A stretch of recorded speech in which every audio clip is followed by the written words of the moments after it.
चलिए शुरू करते हैं आज का new video. Uri the surgical strike.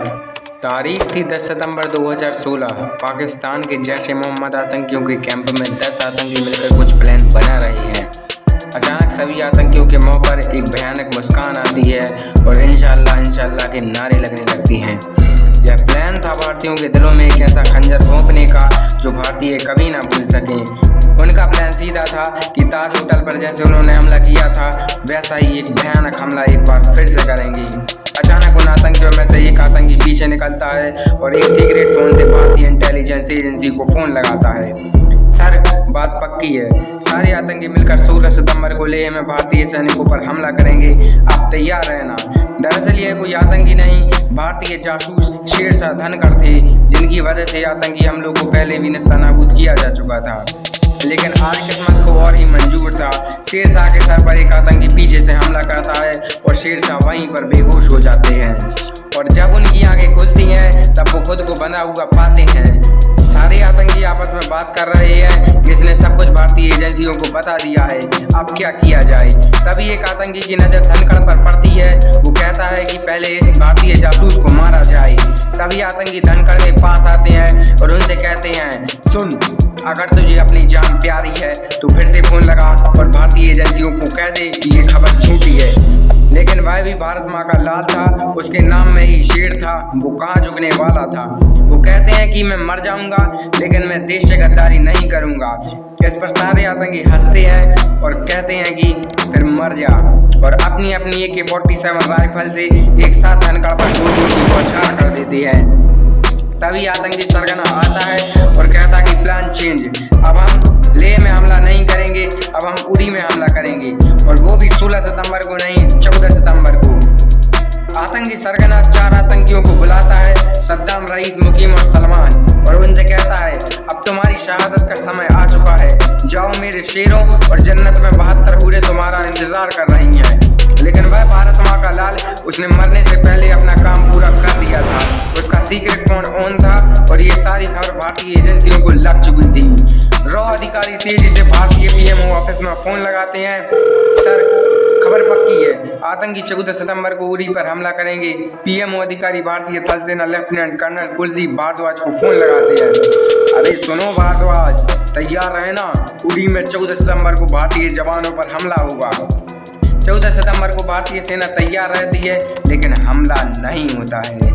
दूसरे दिन भी हमला नहीं होता है और 16 सितंबर को भी हमला नहीं होता है। इस समय तक भारतीय सेना ये सोचने लगी थी कि शायद खबर झूठी है, लेकिन वो आतंकी जरूरत से ज़्यादा चालाक निकले।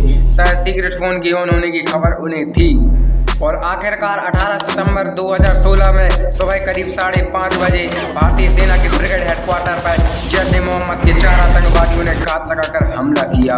आतंकियों ने एक के बाद एक करीब 3 मिनट के भीतर 17 हैंड ग्रेनाइड फेंके। जम्मू कश्मीर स्थित उरी ब्रिगेड हेडक्वार्टर हथगोलों के धमाकों से गूंज उठा।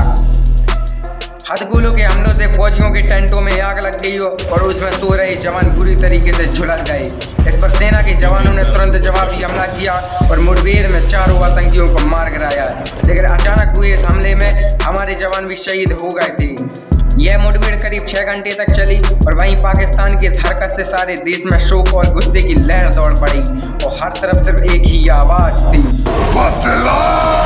इस हमले के बाद भी पाकिस्तान पूरी तरह से निश्चिंत था। उसे लग रहा था कि इस बार भी भारतीय सेना सरकार के दबाव की वजह से कुछ नहीं कर पाएगी और पाकिस्तान के जैश ए मोहम्मद आतंकवादियों ने पूरी निष्ठापूर्वक इस हमले की जिम्मेदारी ली और कहा कि इस्लाम के खातिर किया गया।